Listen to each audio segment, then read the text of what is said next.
കൗസ്തുഭമെന്നും കാളിന്തിയെന്നും കാർമുകിലെന്നും കേട്ടു ഞാൻ.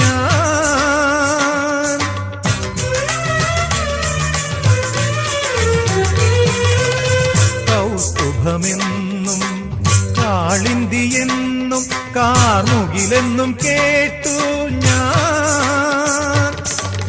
ഉറക്കെ ചിരിക്കുവാൻ മറന്നോരെന്നെയും ഉദയാസ്തമയങ്ങളാക്കി നീ. തിരുനടക്കാക്കാൻ നിർത്തി നീ. ചന്ദന ചർച്ചിത നീലകളേബരം എന്റെ മനോഹരമേഘം. കായാമ്പൂവിലും എന്റെ മനസ്സിലും കതിർമഴ പെയ്യുന്ന മേഘം.